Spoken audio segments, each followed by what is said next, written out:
Bismillahirrahmanirrahim. Alhamdulillahi rabbil alamin, wassalatu wassalamu ala asyrafil anbiya wal mursalin Sayyidina maulana Muhammadin wa ala alihi wa sahbihi ajma'in. Qala al-musannif al-imam hujjatul islam Abu Hamid Muhammad bin Muhammad al-Ghazali rahimahullah wa nafa'ana bi ulumi. Qala Anas bin Malik fi qawlihi ta'ala فإذا قضيت الصلاة فانتشروا في الأرض وابتغوا من فضل الله أما إنه ليس بطلب الدنيا ولكن عيادة مريض وشهود جنازة وتعلم علم وزيارة أخ في الله عز وجل. وقد سمى الله عز وجل العلم فضلا في مواضع قال تعالى وعلمك ما لم تكن تعلم وكان فضل الله عليك عظيما.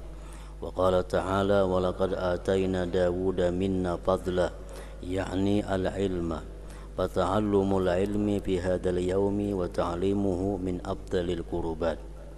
والصلاة أفضل من مجالس القصاص إذ كانوا يرونه بدعة ويخرجون القصاص من الجامع.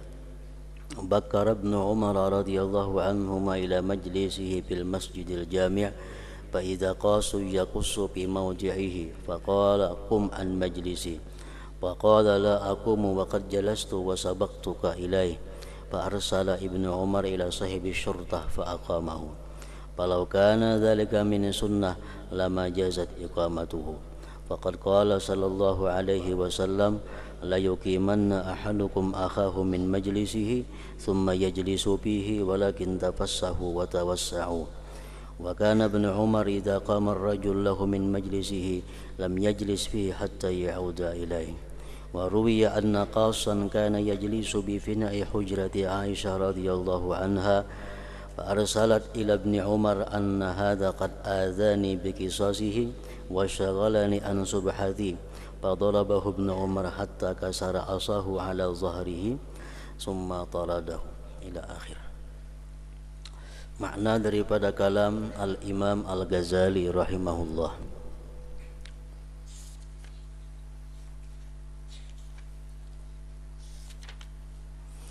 Anas bin Malik berkata, Anas bin Malik salah seorang sahabat Rasulullah sallallahu alaihi wasallam. Beliau berkata mengenai firman Allah Ta'ala yang berbunyi fa idza qudiyatis shalah fantashiru fil ard wabtaghu min fadlillah, surat Jumat ayat 10. Artinya apabila telah ditunaikan sembahyang, maksudnya sembahyang Jumat, sudah tuntung sembahyang Jumat, maka bertebaranlah kamu di muka bumi. Maka bertebaranlah kamu di muka bumi dan carilah karunia Allah.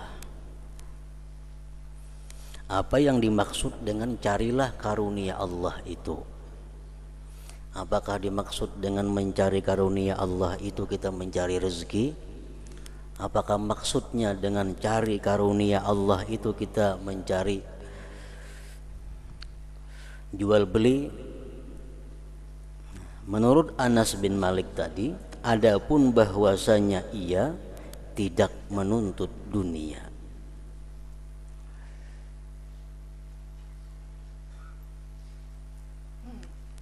Tafsir daripada firman Allah yang berbunyi carilah karunia Allah itu bukan menuntut dunia.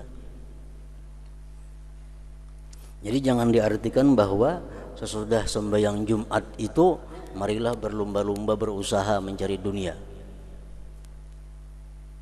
Karena firman Allah mengatakan fa idza qudiyatis shalah fantashiru fil ardi wabtaghu min fadlillah. Nah, bukan mencari dunia maksud di situ. Tetapi menjenguk orang sakit, menghadiri jenazah, mempelajari ilmu, menjenguk saudara karena Allah Azza wa Jalla. Itu artinya adalah mencari karunia Allah Subhanahu wa Ta'ala. Jadi alangkah baiknya, artinya sesudah sembahyang Jumat itu bertebaranlah di muka bumi, mengilangi orang garing, kalau ada jenazah melawat ke orang mati, kalau ada pengajian umpat menuntut ilmu, kalau ada bisi dang sanak mengilangi dang sanak. Nah itu dimaksud dengan wabtagu min fadlillah tadi.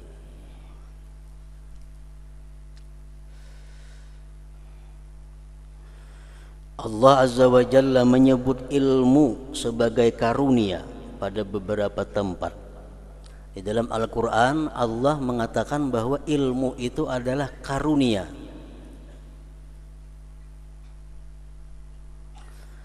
Allah Ta'ala berfirman, wa 'allamaka ma lam takun ta'lam wa kana fadlullahi 'alaika 'azima. An-Nisa. Artinya, dan dia telah mengajarkan kepadamu apa yang belum kamu ketahui, dan adalah karunia Allah sangat besar atasmu. Kalau kita diberi Allah ilmu, kalau kita mengetahui sesuatu yang kita belum tahu, itu berarti kita dapat anugerah karunia Allah yang besar. Nah di sini Allah mengatakan bahwa ilmu itu adalah karunia. Kalau Allah menyuruh kita untuk mencari karunia Allah, berarti Allah menyuruh kita mencari ilmu, bukan mencari dunia.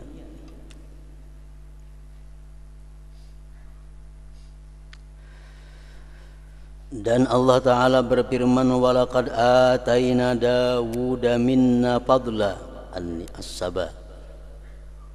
Artinya, dan sesungguhnya telah kami berikan kepada Nabi Daud karunia dari kami. Allah maksudkan adalah ilmu.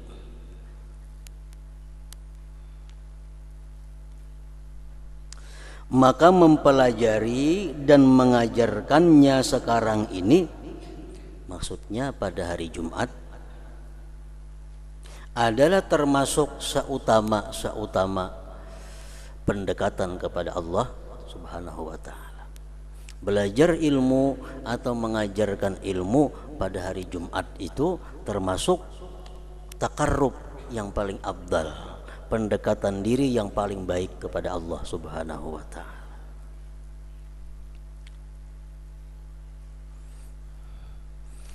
Tapi dalam minggu dahulu sudah dicatat oleh Imam Ghazali bahwa yang dimaksud dengan ilmu itu adalah ilmu nafi', ilmu yang bermanfaat maksudnya, bukan ilmu yang mudarat, ilmu yang kada ada manfaatnya. Salat itu lebih utama daripada majlis-majlis kisah. Nah lain halnya menghadiri orang berkisah, itu lain menuntut ilmu. Itu bukan termasuk ilmu nafi', ilmu yang bermanfaat. Kalau kita menuntut ilmu yang bermanfaat, sesaat lebih baik daripada sembahyang 1000 rakaat. Tapi ilmu yang dituntut itu ilmu yang menambah kita takut kepada Allah, ilmu yang bermanfaat. Kalau sekadar untuk mendengari ilmu-ilmu nang kada karuan asal usulnya, mendengari kisah-kisah nang banyak dusta, banyak tatawaannya, itu lebih baik sembahyang sunat. Salat itu lebih utama daripada majlis-majlis kisah, karena mereka memandangnya bid'ah dan mereka mengusir para tukang kisah dari masjid. Jadi orang-orang dahulu, mulai zamannya Sayyidina Ali karramallahu wajhah dan sebelumnya sesudahnya juga, di masjid itu kada kawa sembarangan orang-orang nang ceramah. Bila ceramah itu banyak melincing daripada yang benar, mereka usir dari masjid. Jadi kalau ada di masjid itu orang nang wani ceramah, wani belajaran, diperhatikan oleh ulama, oleh orang-orang dahulu. Bila pelajarannya bujur, mereka tetapkan untuk mengajar, memberikan ceramah di masjid. Bila anggaran ceramahnya kada kakaruan, mereka usir dari masjid itu. Karena mereka memandangnya bid'ah dan mereka mengusir para tukang kisah dari masjid. Maksudnya tukang kisah itu adalah kisah nang dikisahkan itu kisah-kisah nang kada jelas sumbernya. Walaupun yang dikisahkan tentang kisah Nabi, tentang kisah zaman-zaman dahulu, cuma yang sumbernya itu kada jelas, bukan daripada hadis yang bisa diperpegangi. Apalagi kisah-kisah nang kada kakaruan maginnya. Karena banyak beredar mulai zaman dahulu kisah-kisah para nabi itu sudah dicampur aduk oleh orang-orang Yahudi, oleh orang-orang Nasrani, sehingga kebanyakannya kisah-kisah itu terbanyak dustanya daripada benarnya. Kecuali kita mengisahkan tentang kisah Nabi sesuai dengan apa yang di dalam Al-Quran, nah itu kan jadi masalah. Kan dalam Al-Quran ada kisah Nabi Yusuf, ada kisah Nabi Daud, ada kisah Nabi Sulaiman dan sebagainya. Nah kita kisahkan sekedar apa yang dalam Quran itu baik, kada termasuk kisah yang dicela. Kisah yang dicela ini kisah yang sudah melebar daripada Quran dan hadis. Banyak artinya hadis-hadis yang batil, hadis-hadis yang maudhu tentang kisah berkaitan dengan Nabi Yusuf. Nah itu banyak kelebihan kisahnya, dilebihkan oleh orang-orang ahli kitab Yahudi Nasrani. Tentang kisah Nabi Ayub itu banyak kelebihan. Ada yang menceritakan bahwa Nabi Ayub itu awak sidin tuh hibak lawan kudis. Nah, awak Nabi itu hibak lawan kuringan sehingga dihurung ulat. Awak Nabi dihurung ulat sebagian awak. Karena bila hendak sambahyang Nabi Ayub sidin buangi ulatnya. Karena imbas sambahyang anda kia pulang ulatnya ke kuring-kuring itu. Nah kisah-kisah macam itu kisah nang kada bujur itu kisah karangan-karangan orang-orang Israiliyat ngarannya. Nah jadi bagi kisah-kisah macam itu di masjid itu kada cocok didengari, lebih baik sembahyang sunat.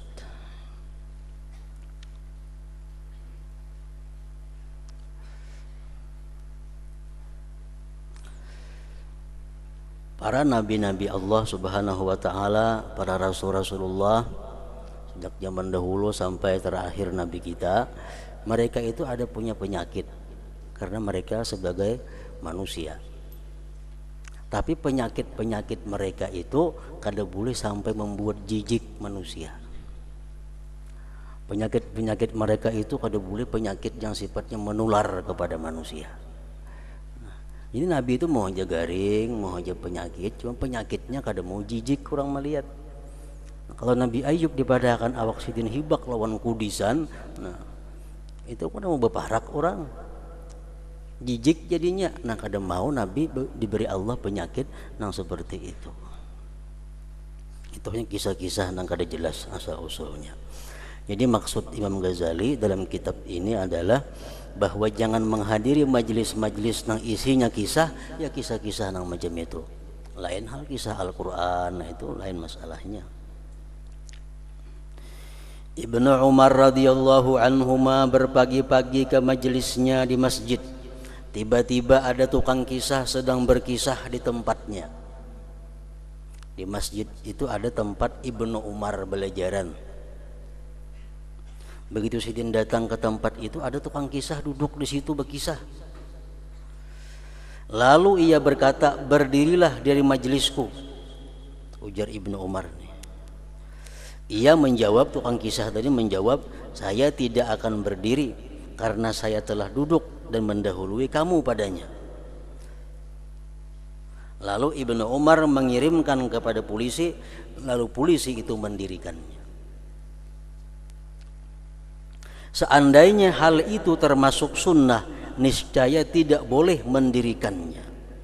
Karena Nabi SAW telah bersabda, la yuqimanna ahadukum akhahu min majlisihi summa yajlisu fihi walakin tafassahu wa tawassa'u.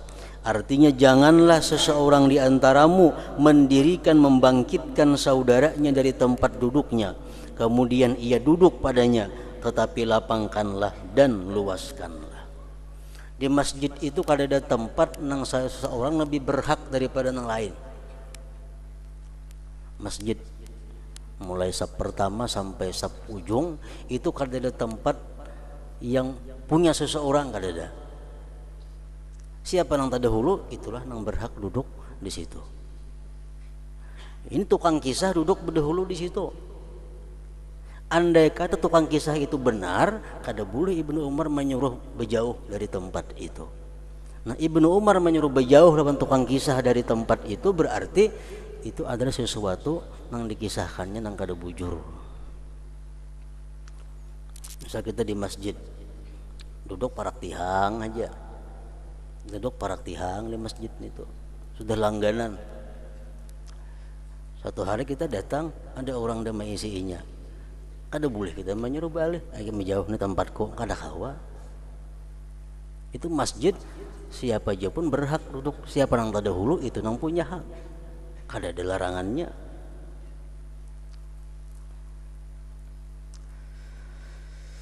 Ibnu Umar apabila seseorang berdiri dari majelisnya untuknya, maka ia tidak duduk kepadanya sehingga ia kembali kepadanya. Dan diriwayatkan bahwa seseorang tukang kisah duduk di halaman kamar Aisyah radhiyallahu anha. Maka Siti Aisyah mengirimkan utusan kepada Ibnu Umar, sesungguhnya orang ini telah mengganggu saya dengan kisah-kisahnya dan menyibukkan saya dari tasbihku. Maka Ibnu Umar memukulnya sehingga tongkatnya pecah atas punggungnya si tukang kisah tadi. Kemudian ia mengusirnya.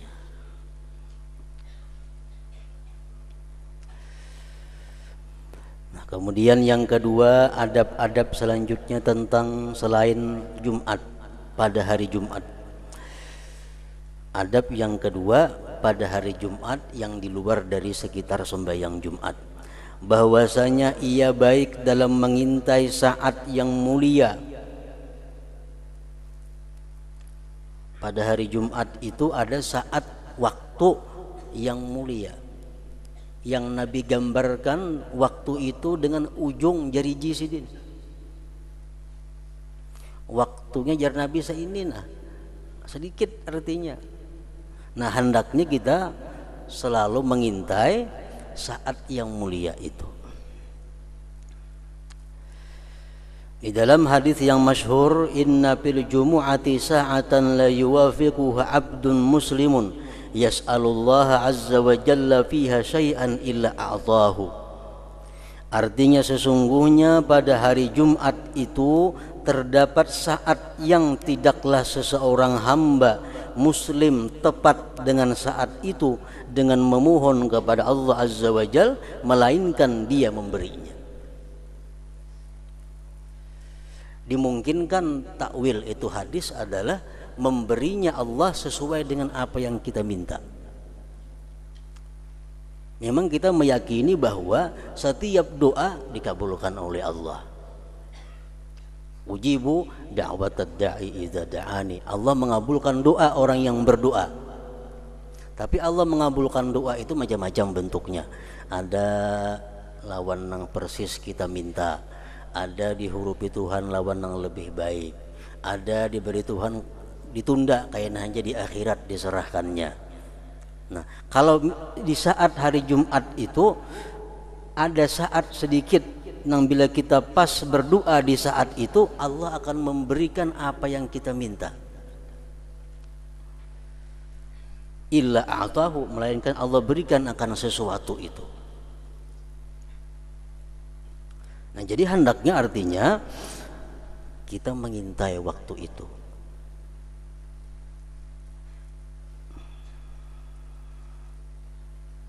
Sesungguhnya pada hari Jumat itu terdapat saat yang tidaklah seseorang hamba muslim tepat dengan saat itu dengan memohon kepada Allah Azza wa Jal, melainkan dia memberinya. Salah seorang sahabat ada yang bertanya kepada Rasulullah sallallahu alaihi wasallam, "Madza as'al ya Rasulullah?" Apa nang baik ulun minta wahai Rasulullah? Nang baik yang diminta apa? Faqala Rasulullah menjawab, salillahal afiyah fid dunya wal akhirah.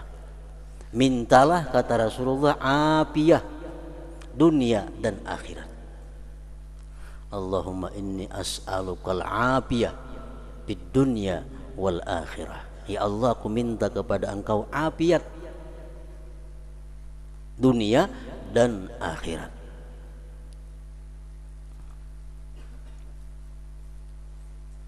Jadi kada panjang mintanya. Afiat mencakup apa yang kita perlukan, apa yang kita pentingkan, dunia dan akhirat. Allahumma inni as'alukal afiyah fid dunya wal akhirah. Secara global, umum, ibarat kita minta itu, ya Allah, hamba minta kepada Engkau rumah dan isi-isinya, cukup sudah. Nanti dirinciakan panjang jadinya. Ya Allah, hamba minta rumah, minta kursi sasid, ranjang sasid, lemari sasid, macam-macam, dirinciakan panjang. Tapi kalau kita minta ya Allah beri rumah dan isinya, nah secukupnya sudah. Amun hendak kita rinciakan afiat itu antara lain adalah, pertama maksudnya kita minta afiat itu ghufranuz dzunub wal khataya. Munasa kehandapan untuk berdoa, ya Allah, hamba kepada Engkau minta afiat.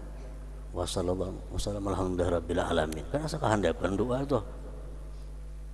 Masa kada bepala orang menyuruh membaca doa. Dirinciakan pengertian afiat. Yang pertama ghufranuz dzunub wal khataya. Minta kepada Allah diampuni dosa dan kesalahan. Itu modal utama.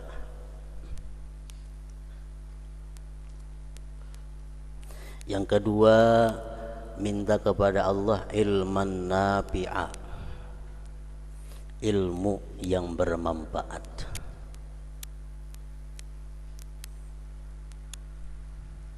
Yang ketiga, minta kepada Allah amalan mutaqabbala, amal yang diterima.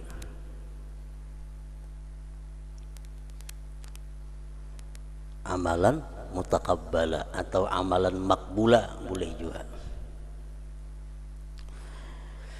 Yang keempat, minta kepada Allah rizqan wasi'an halalan thayyiba, rezeki yang halal, yang luas, yang thayyibah.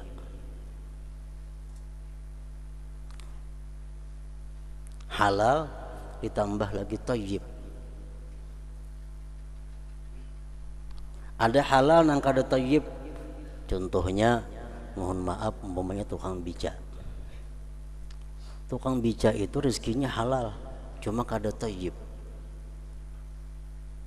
Tukang sungu rezekinya halal, cuma kada thayyib. Kita minta kepada Allah rezeki nang halal, nang thayyib, nang bagus.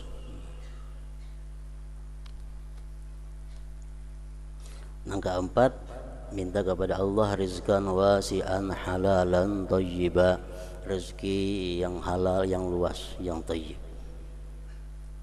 Yang kelima, kita minta kepada Allah zaujan wa dzurriyyatan sulaha,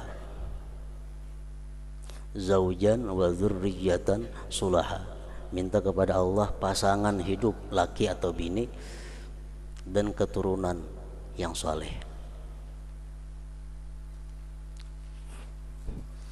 Yang keenam, termasuk dalam kandungannya afiat tadi, yang keenam nasran alal a'da, minta pertolongan menghadapi musuh-musuh. Musuh yang utama adalah nafsu kita seorang, yang kedua syaitan, musuh yang ketiga orang-orang kafir yang berusaha menghancurkan Islam dan lainnya. Nah, kita minta nasran alal a'da, ditolong atas musuh-musuh. Yang ketujuh, kita minta lagi salamatan fid din wad dunya wal ukhra, salamatan anil bala, selamat daripada bala, fid din wad dunya wal ukhra, baik masalah agama, baik dunia atau akhirat. Yang kedelapan, kita minta lagi sihhatan wa quwwatan wa raghbatan fit taqwa. Sihhatan sihat, wa quwwatan kuat, wa raghbatan gemar fit taqwa pada takwa. Yang kesembilan kita minta khatimatal husna, husnul khatimah. Yang kesepuluh kita minta dukhulul jannah bighairi hisab, masuk surga tanpa dihisab.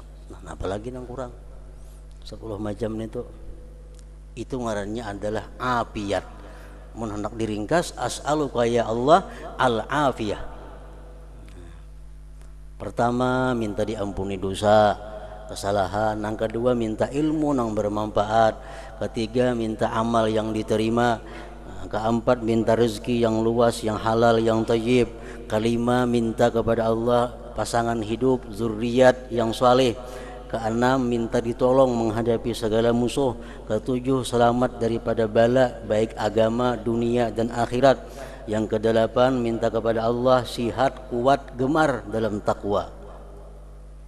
Sihat cuma kada kuat, apa gunanya?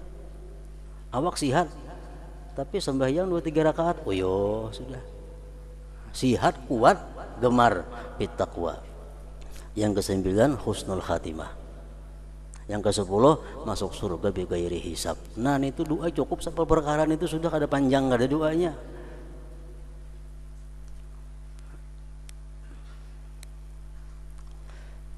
Jadi sahabat ini bertakun kepada Rasulullah, "Nangapa na ulun minta wahai Rasulullah?" Ujar Nabi, "Salillah al-afiyah fid dunya wal akhirah." Mintalah kamu afiat dunia dan akhirat.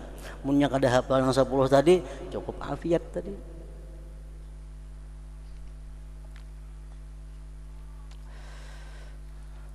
Dan di dalam hadis lain disebutkan la yusadifuha abdun yusalli, artinya tidaklah menjumpai seorang hamba yang salat kecuali dia memberinya. Ada yang mengatakan berdoa, ada yang mengatakan salat itu. Saat itu diperselisihkan apabila saat nang dikabulkan doa kita itu. Karena hari Jumat itu adalah kurang lebih waktunya 12 jam.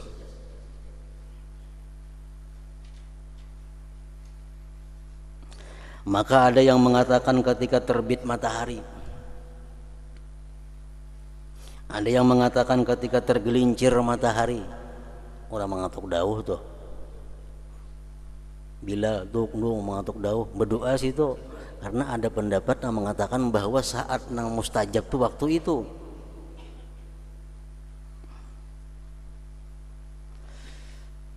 Ada yang mengatakan ketika azan. Ada yang mengatakan ketika imam naik mimbar dan mulai khutbah. Ada yang mengatakan apabila manusia berdiri untuk salat. Ada yang mengatakan akhir waktu asar. Saya maksudkan waktu ikhtiar maksudnya. Dan ada yang mengatakan sebelum tenggelam matahari. Dan Siti Fatimah radhiyallahu anha selalu menjaga waktu itu. Dan ia menyuruh pelayannya yang perempuan untuk melihat ke matahari. Lalu pelayan itu disuruh memberitahukan turunnya matahari. Lalu ia Fatimah mulai berdoa dan istighfar sampai terbenam matahari. Dan Fatimah memberitakan bahwa saat itulah saat yang dinanti. Dan ia meriwayatkannya dari ayahnya Rasulullah sallallahu alaihi wasallam wa alaihi. Jadi para ulama menyimpul dari beberapa hadis Rasulullah sampai ada yang mengatakan 40 pendapat waktu-waktu yang mustajab itu. Artinya ada 40 khilafiyah, ada 40 macam pendapat ulama. Ada yang mengatakan sampai 20 aja, ada yang mengatakan sampai 10, 15 saja, macam-macam. Jadi mau seharian kalau betah luput berdoa artinya. Emang kada kawa seharian kita pilihi waktu-waktu itu. Karena waktunya kada lawas sedikit je Nabi kayak ini. Artinya dalam hitungan menit Kada sampai seberapa jam waktunya nang Tuhan membuka hijab di mana kita doa kabul. Nah, jadi pendapat ulama dia mengatakan baina tulu'il fajri wa tulu'is syams. Mulai antara terbit fajar sampai terbit matahari. Ada yang mengatakan demikian karena ada hadis juga diminta. Mulai orang azan subuh sampai terbit matahari. Nah antara itu waktu nang mustajab. Kada jauh banget, paling-paling kada sampai tengah 2 jam lah ya kira-kira. Misalnya orang subuh jam 4:30 terbit matahari kira-kira jam 6. Nah antara itulah waktunya nang mustajab. Ada pula ulama yang mengatakan ketika orang azan subuh Jumat. Ketika azan subuh Jumat. Ada lagi yang mengatakan ketika terbit matahari. Ketika matahari terbit, disitulah berdoa kepada Allah. Ada yang mengatakan lagi ketika tergelincir matahari. Orang ngantuk dauh tadi. Ada mengatakan ketika azan Jumat. Ada mengatakan ketika khatib naik ke mimbar. Kada banyak kalau waktunya. Berapa langkah ada khatib naik ke mimbar tuh? Dikit aja. Ada yang mengatakan waktunya indal qiyam ilas shalah, ketika berdiri kepada sembahyang Jumat maksudnya. Antara kamat lawan imam Allahu Akbar tuh nah. Antara situ kang kamat la ilaha illallah. Nah, khatib imam berdiri sampai imam Allahu Akbar sedikit benar waktunya. Ada yang mengatakan akhir waktu asar, waktu ikhtiar pukul 4 jaminina. Pukul 4 pukul 5. Ada yang mengatakan sebelum tenggelam matahari. Itu macam Siti Fatimah radhiyallahu anha tadi. Ada mengatakan lagi akhir saat dari hari Jumat. Jumat itu misal kita bagi 12 jam, nah jam yang terakhir. Ada yang mengatakan lagi mubhamah, kada diketahui. Kada diketahui pabila-pabila, tapi hari Jumat itu ada. Ada yang mengatakan intiqal, berpindah-pindah. Hari Jumat ini mungkin nang bisukan kananya. Jumat minggu akan datang mungkin nang tengah hari. Berpindah-pindah macam Lailatul Qadar. Nah, jadi kita artinya disuruh mengintai waktu itu supaya kita bisa bertemuan. Nah, sehingga doa kita dikabulkan oleh Allah Subhanahu wa taala. Sebagian ulama berkata saat itu disamarkan pada seluruh hari seperti Lailatul Qadar sehingga sempurnalah dorongan-dorongan untuk mengintainya. Dan ada yang mengatakan bahwa saat itu berpindah-pindah, saat hari Jumat seperti berpindah-pindahnya Lailatul Qadar. Dan ini adalah pendapat yang paling mirip. Maksudnya mirip yang benar. Dan itu mempunyai rahasia yang tidak layak dengan ilmu muamalah untuk menyebutkannya, tetapi sayogianya untuk membenarkan apa yang disabdakan Nabi sallallahu alaihi wasallam, inna li rabbikum bi ayyami dahrikum nafahat ala fata'arradu laha. Artinya sesungguhnya Tuhanmu mempunyai pemberian-pemberian pada hari-hari tahunmu, ketahuilah maka tuntutlah pemberian itu. Artinya Allah Subhanahu wa taala dalam setahun ini ada memberikan waktu-waktu khusus nang di mana pada waktu itu Allah memberikan rahmatnya yang tertentu. Maka tuntutlah saat-saat itu. Hari Jumat adalah termasuk dari hari-hari itu. Maka seyogianya hamba pada seluruh siangnya mencarinya dengan menghadirkan hati dan melazimkan zikir dan melepaskan diri dari was-was hati dalam masalah-masalah dunia. Maka barangkali ia diberi bagian dengan sesuatu dari pemberian-pemberian itu. Ka'bul Ahbar berkata sesungguhnya saat itu di akhir saat dari hari Jumat. Sama Siti Fatimah tadi pendapat. menjelang tenggelam matahari hari Jumat. Dan itu ketika terbenam matahari. Lalu Abu Hurairah berkata, bagaimana saat itu berada di akhir saat, padahal saya telah mendengar Rasulullah SAW bersabda, la yuwafiquha abdun yusalli wala tahina salat. Artinya tidak bertepatan akan saat itu seorang hamba yang salat, dan tidakkah waktu itu waktu untuk salat? Maka ada hadis Nabi yang mengatakan siapa-siapa yang berdoanya itu rahatan sembahyang.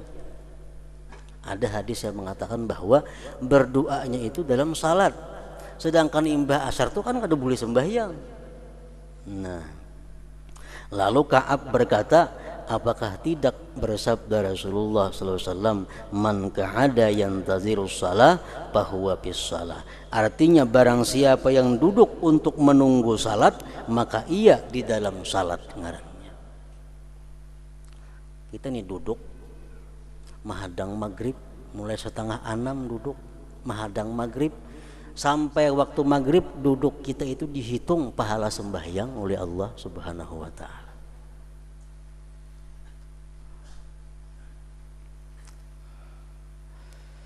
Iya, Abu Hurairah menjawab, iya benar. Iya, Ka'ab berkata, itulah salat. Nah, jadi artinya waktu nang mustajab itu adalah waktu di mana kita duduk menunggu salat maghrib. Misal jam 6 kurang seperapat duduk sudah hari Jumat itu kemarian berdoa di situ, ulang-ulangi doanya nang handap tadi, Allahumma inni as'alukal afiyah fid dunya wal akhirah 100 kali. Gak ada tuh nang kana sekali, Allahumma inni as'alukal afiyah fid dunya wal akhirah, Allahumma inni as'alukal afiyah fid dunya wal akhirah, sampai kena orang bang maghrib, Allahumma inni as'alukal afiyah fid dunya wal akhirah. Dan adalah Ka'ab condong bahwasanya saat itu adalah rahmat dari Allah Subhanahu wa ta'ala bagi orang-orang yang melaksanakan hak hari ini. Dan waktu pengutusannya adalah ketika selesai dari kesempurnaan amal. Karena hari Jumat itu akhir amal, waktu kemarian itu. Nah, biasa orang mau upah itu waktu akhir amal itu diberi upahnya. Secara jumlah ini hari Jumat adalah waktu yang mulia serta waktu imam naik mimbar. Ada juga pendapat di situ. Maka hendaklah seseorang memperbanyak doa pada keduanya. Yang ketiga, disunnatkan untuk memperbanyak salawat atas Rasulullah sallallahu alaihi wasallam pada hari ini Jumat. Rasulullah SAW bersabda, man shalla alayya fi yaumil jumu'ah 80 marratan ghafarallahu lahu dhunuba 80 sanatan. Qila ya Rasulullah kaifas salatu alayka? Qala taqulu Allahumma salli ala Muhammadin abdika wa nabiyyika wa rasulika an-nabiyyil ummi wa ta'kidu wahidah. Wa in qulta Allahumma salli ala Muhammadin wa ala ali Muhammad salatan takunu laka ridha'a wa li haqqihi ada'a wa a'tihi al-wasilata wa ba'athu al-maqam al-mahmud alladhi wa'adta wajzihi 'anna ma huwa ahluhu wajzihi afdala ma jazaita nabiyyan an ummati wa salli alaihi wa ala jami' ikhwanihi minan nabiyyin was salihin ya arhamar rahimin. Artinya barang siapa yang membaca salawat atasku, ujar Nabi, pada hari Jumat sebanyak 80 kali, maka Allah memberi ampun kepadanya akan dosa-dosa 80 tahun.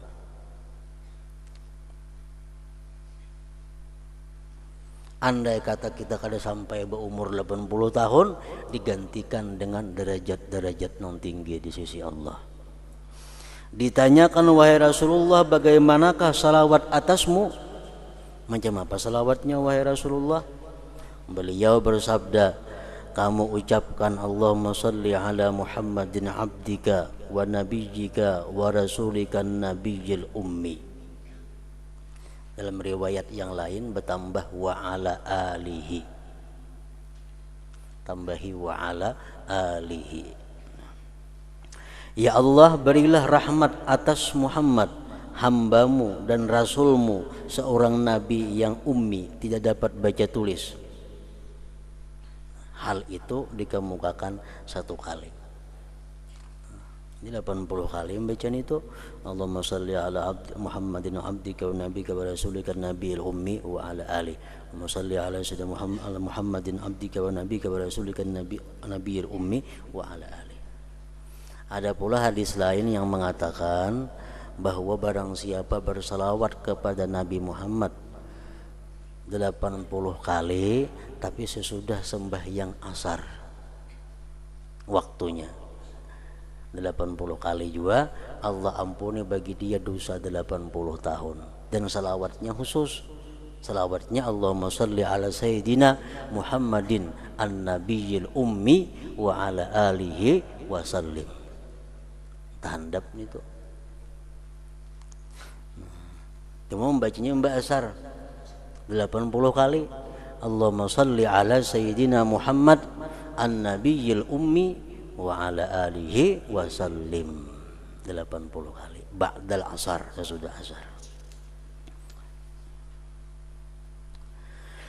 Dan jika kamu mau mengatakan, ada juga salawat lagi, Allahumma salli ala Muhammadin wa ala ali Muhammad salatan takunu laka ridha wa li haqqihi adaa wa a'tihil wasilata wa ba'athul maqamal mahmud alladhi wa'adtah wa gizihi anna ma huwa ahluhu wa gizihi afdala ma jazaita nabiyyan an ummati wa salli alaihi wa ala jami' ikhwanihi minan nabiyyin was salihin ya arhamar rahimin.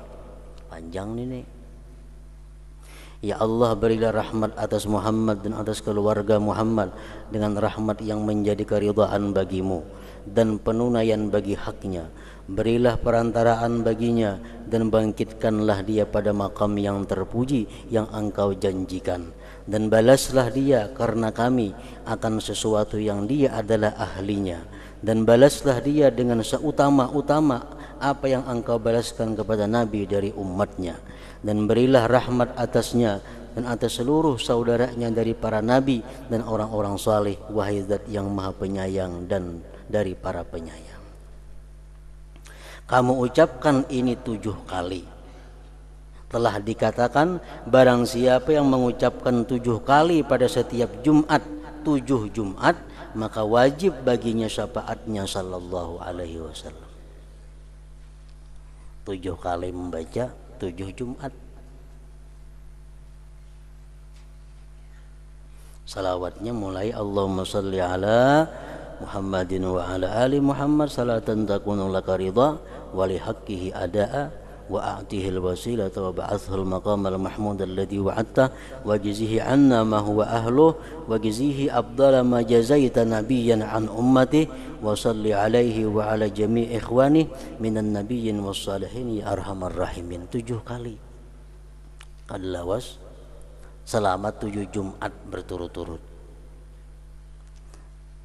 Maka wajib baginya syafaatnya Nabi sallallahu alaihi wasallam.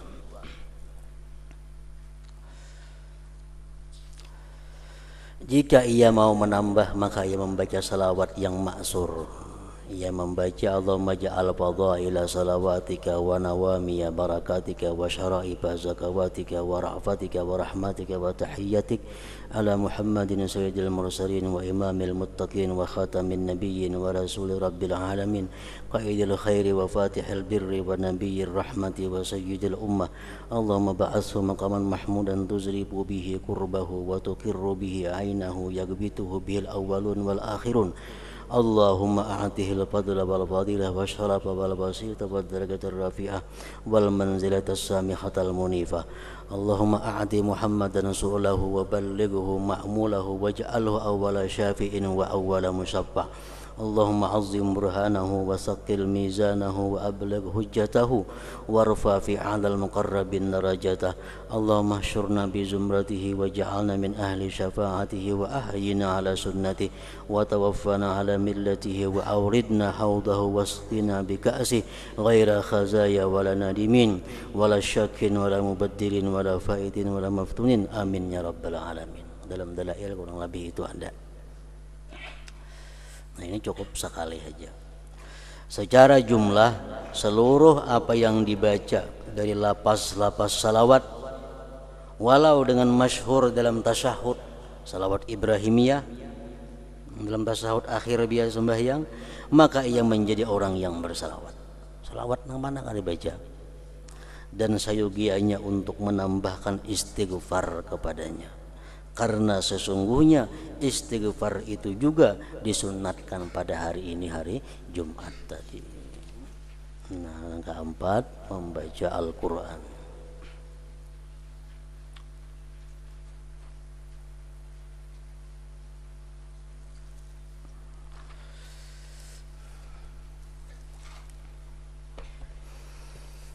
ضل ذكر فاعلم أنه لا إله إلا الله محمد رسول الله لا إله إلا الله محمد رسول الله لا إله إلا الله محمد رسول الله لا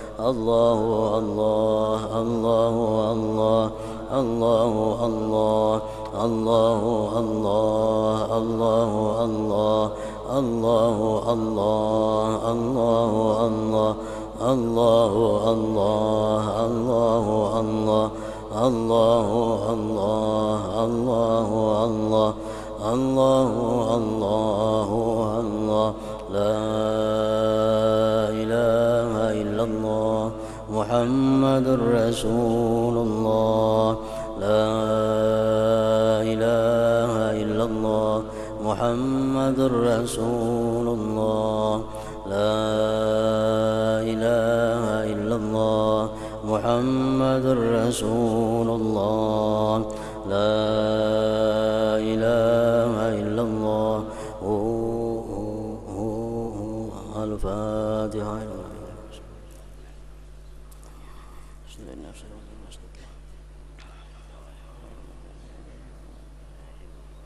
يا أيها الرجل منه شفاعة صلوا عليه وسلموا تسليما.